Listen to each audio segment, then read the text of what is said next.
Hello everybody, welcome back to our channel. I'm your host, Dennis Makua, and thanks for tuning in.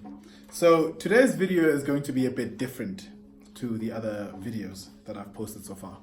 So this is going to be a bit of a ranting video. I'll be talking about, I've written down a list of 10 handwritten, not typed. This is 2019. But anyway, so I've written down a list of 10 things that annoy me. You know, that people that I've met or interacted with or seen do. Item number 1. 10 things that piss me off.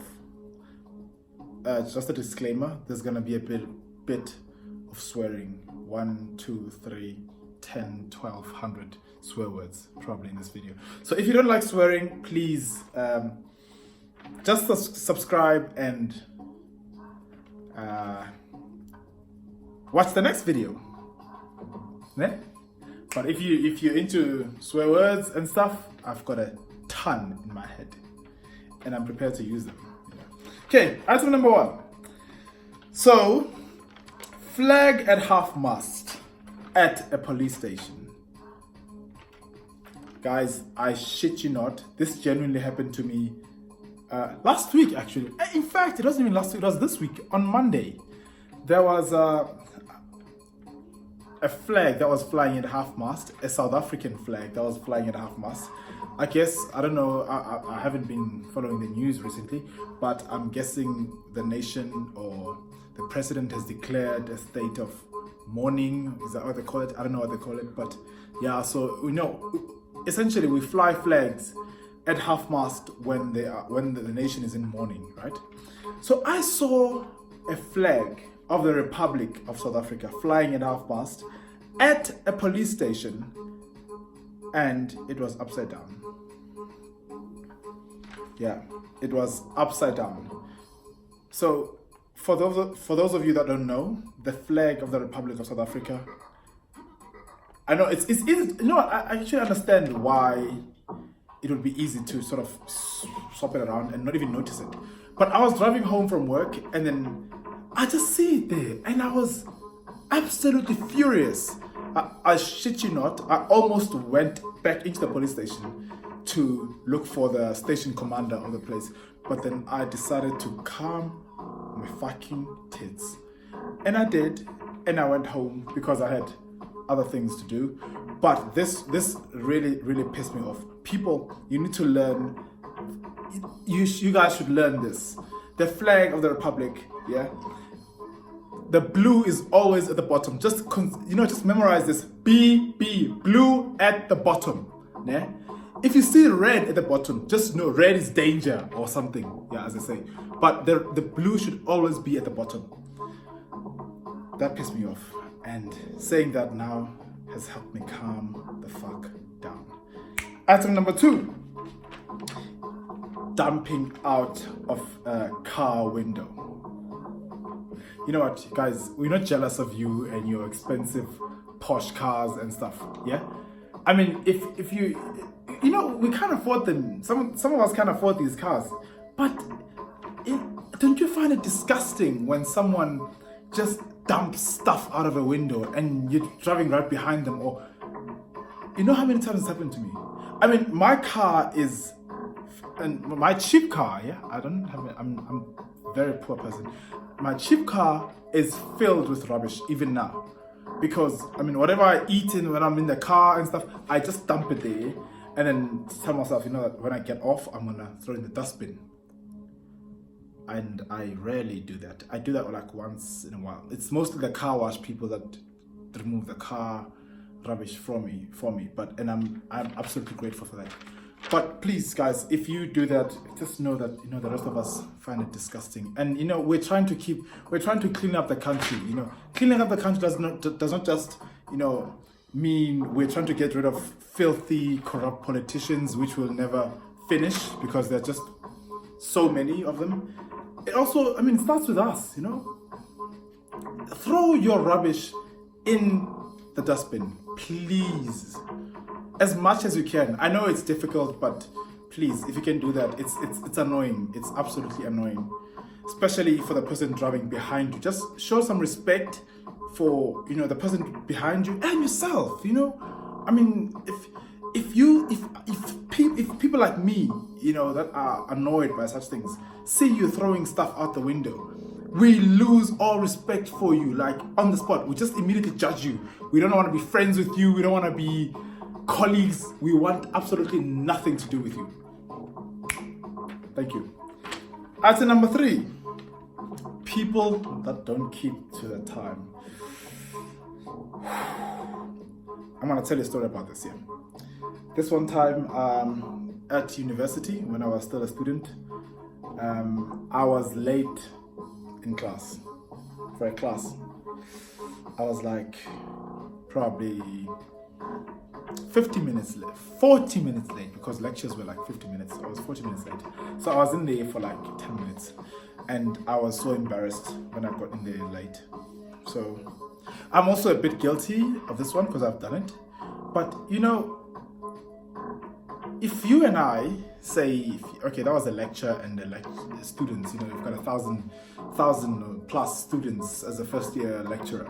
But if you and I are friends or colleagues and we decide that, you know, we're going to meet at a certain time, please, can we just try to stick to that time? Rather arrive there, you know, early, or, you know, just be there on time, please. It goes a long way, I'm telling you, it goes a long. And you know, when they say charity starts at home and stuff, these are the sort of things they mean. Because I mean, if you're gonna be late for a meeting with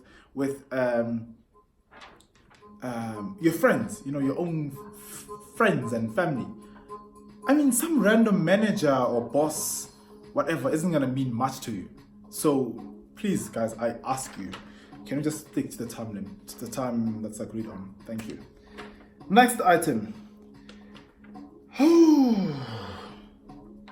People that talk on their phones whilst driving. Guys, this is illegal in the country. As far as I know, I don't know the law much, but you can correct me if I'm wrong. If you're a law person, correct me if I'm wrong. But as far as I know, it's illegal. Okay, legalities aside, it's absolutely dangerous. I mean, because you're distracted, you know, on the phone. Why don't you just use your Bluetooth or, you know, I don't know, just use it, connect your phone to your car via Bluetooth. And that way you won't have to answer it. You can, unless you're cheating, but I know, you know, if you're cheating, then I don't know, cheaters, jupe will be on your case. But in the interest of, you know, sort of keeping the country and your passengers and yourself safe, please put aside your cell phone. Don't even answer it. Don't check your emails. Especially, do not answer it on, like, don't, please. It's unsafe. I urge you, please. It's irritating. Because if I'm driving next to you and I see you on the phone, I immediately panic thinking, you know, this guy could just easily lose control anytime and then I would be in trouble. And I mean, I would be in trouble. And I could just, you know, you could just get distracted and you could crash into me, and you know, I don't want that. You know, and I'm pretty sure you wouldn't want that either. So please, insurance. Okay, next item, typos. Ooh. Guys, I know English is not our mother tongue, most of us. It is not our first language. It's certainly not my first language, and I make grammatical errors all the time. But can you just please, whenever we send emails or we update our Facebook status or whatever, could we please just try and just double check? If we need to get a third party involved or whatever party involved, someone else, you know, someone who's good at English, you know, just get them and ask them to proofread your email or whatever you want to send first, just to make sure there are no grammatical errors, because some of them can be very, very disheartening and they can be very horrendous. And you know, someone once sent me a message. They were trying to say tester, but now autocorrect, you know, autocorrect, we all have it. It's standard on our phones and stuff. Autocorrect, you know, sort of changed the statement from tester to testes, you know, and then testes are things that all men have down there, and a tester could be something that you're using to test something. So literally, there was just a swap in a few letters at the end of the word, but then it sort of changed the meaning of the entire sentence, and it was embarrassing. So please, you don't want to find yourself in that situation. Please, thank you very much. And by the way, I also make typos. Like I said, I found that the best way to avoid typos is to have someone else proofread your emails or whatever before they you publish it. It's like similar to what it's probably why we need lecturers. They proofread our essays and whatnot, and then they correct us. Because we're all human. We make mistakes, and especially the rest of us. English is not our first language, but we use it all the time. So please. Next item: things on a slant.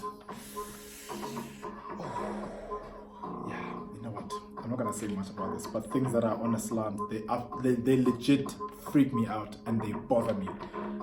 I don't know if they bother you. If they do, please just let us know in the comments below. But for me, they legit bother me because if something is meant to be straight, then it should be straight, not bent.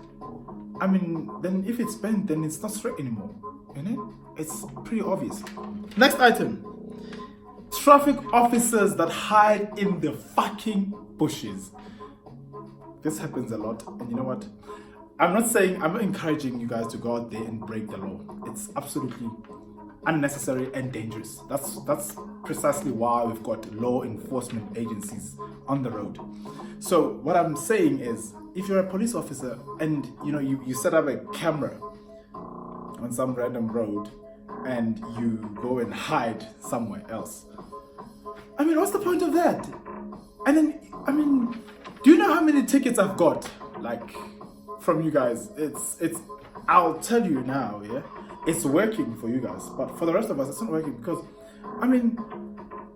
if I get a ticket, just pull me over right there and then on the spot and tell me, hey, Dennis, you're speeding. Here's a ticket for you. This one time last year, when I was trying to renew my license disc, I go to the traffic department, and guess what? There is a fucking warrant for my arrest. So I had been a fugitive for a few months, unknowingly. A fugitive. Being wanted by the police. If I'd gotten a ticket right there on the spot, I could have gone and paid for it or made means to go and pay for it. At the end of the month, because I'm broke most of the time. So I could have made means to go and pay for it. But now, if you're gonna stand there and just hide in the bushes and have some lunch or lunch and breakfast and supper right there on the road before the actual supper and breakfast, guys, please, that's annoying. Next item: people that look at you funny when you're singing. Guys, you know what? To all motorists out there in the country, we respect you. You know what? You guys have achieved. Yeah, we congratulate you. It's a nice thing. And please don't. You know what? Some of us love music, and we're terrible singers. We're not gonna make it to what is that show called Idols or SA's Got Talent. We're not gonna make it because we know we are horrible singers. Our cars are the one piece of environment, where we can absolutely be our fucking selves. We can sing, we can't dance, but we can sing along to whatever we want to play, and whatever's playing on the radio, we can connect our phones on our iPad, iPods, or whatever. But please, just don't look at us funny when we're at the traffic light and we're singing. Please, it's not your car. It's not your car. It's not your music. You don't own any of it. So just don't even look at me, please. It's annoying. It's annoying. It's unfair because I paid for that car and I paid for that music. Item number 9. At the treadmill. Ooh, yeah, there are certain people at the look. You know what? I know at the treadmill we're not supposed to. When we're at the gym and we're on a treadmill and we're running and stuff, we're supposed to be ourselves and ignore whatever is going on around us. But if you see me running on a treadmill, and me being the slow poke that I am, and then you get there and then you run faster than me, just so you know, I know we're not supposed to care about what people think about us, but deep down inside, we all do. Guilty. Me, I'm guilty as well. Please just ignore. Just move to a different terminal. Like, go to a different. Don't come and run faster than me, especially if you're an old lady. You know, I mean, there I am running at 6.5 kilometers an hour, and then you just show up there running at twice the speed. I mean, what's the rest of society supposed to think? Yeah, this generation is lazy. All they know is to drink and be drunkards and whores and they're ill-disciplined. No, please. It's because the generation before us is putting us under pressure. Please do not. I mean, just please. It's annoying. Last item on the agenda is proof of residence. Guys, if someone can write in the comments below what exactly a proof of residence is, I would greatly appreciate it. This one time I went to I applied for something that I won't put out there on the internet. So I applied for that, whatever thing. And then one of the documents that they requested was a proof of residence. And then first time round, I took because I at the time I was staying with my dad. I took my dad's proof of residence, which was a water bill. I took it with, and they said, no, we want something that's in your name. I get there, and I show it to them, and they're like, yeah, they say, we want something that's in your name. And then I go back, and then I go to my banking, my bank. And then I ask them, so guys, I want a proof of residence. And they give me a printout of my 3 months statement. Yeah, 3 months statement of all my transactions and things. And it's got my initials on it. Initials and surname and address. So I take it to these guys and they're like, okay, here's my ID and here's what the bank has provided me with. Excuse me. The bank, I mean, those people still refuse to give me what I wanted. They're like, no, I don't know, there was something, they came with some long story that I couldn't understand. But they said, we want something. I was like, okay, give me an example then. They were like, we want something that's got. Oh, no, the thing is, sorry, I remember now. That my banking initials was missing one letter. So instead of, because I've got two names, it only had the initial of the one name. And the people were like, no, we cannot. We want something that's absolutely proper, that's got both your names that match with your ID. I'm like, it's fine. Then I go to the municipality's office. Oh yes. Luckily it was on a Thursday and there wasn't a queue there. So I get there and a nice lady standing there at the counter. She calls me up and then she's like, how are you? I'm like, no, I'm well. How's your day going? And then she's like, no, my day is going fine. And then I'm like, yeah, I'm here to get proof of residence. And then she's like, did you bring your ID? You need to read up. So there was a note above her head that said you need to bring your some identifying document and other things. And I only had my ID with, but then I just went along thinking that, I could get away with it. And the girl is like, you need to read up there. I'm like, of course I read up there, lady. And she's like, yeah, then why are you here then? Go back. Okay, she had the right to do it. But, me being the person that I am, I laughed in her fucking face. Yeah, and it was not funny, but it was funny to me. I laughed in her face. And then I went back to my car, retrieved some SARS document. Yeah, SARS, South African Revenue Service document. And then I brought it to her. And then it was only then that she gave me a copy, and it was a handwritten note that, okay, this person stays at this address, blah blah blah. And then I took it to those people again the next day, and they still wouldn't take it because they said that the handwriting was horrible, that they couldn't read it. So I had to go back there again. Mind you, I'm a very busy man, yeah. I've got other things going on in my life. I can't be going there all the fucking time for one piece of document that I don't understand. So I went there, second time. This time I found a guy. And then this guy, I'm like, guy, please help me out. I'm begging you. This is how, yeah. I'm begging you. I had to plead with the person. and I showed him the same documents, and then I even had that letter with that lady's horrible handwriting. And then I said, you see, your lady, the other lady was here the other day and she wrote this, and there are people there that I'm trying to apply for whatever I'm applying for, said they couldn't read it, wasn't legible enough. So the guy had a absolutely beautiful handwriting. Yeah, the guy, not the lady. I know what you guys are thinking. It's normally the other way around, but this lady had a horrible handwriting and the guy had an absolutely beautiful handwriting. And I submitted my documents and I was sorted. Guys, this video was a bit long, but this is it's just a video showing 10 things that annoy me. So I don't know if you guys have any things that annoy you. I know it's a bit long, it's like 20 minutes already. So if you guys have anything, things that annoy you, just post them down in the comments below. And please share and subscribe and like, whatever. I promise you, we're gonna go places with this channel. It's 21 minutes now, and today's date is the whatever, some date in whatever month. So sorry. Okay, thanks for watching. Stay tuned. I'm gonna post some more videos soon. Love you all.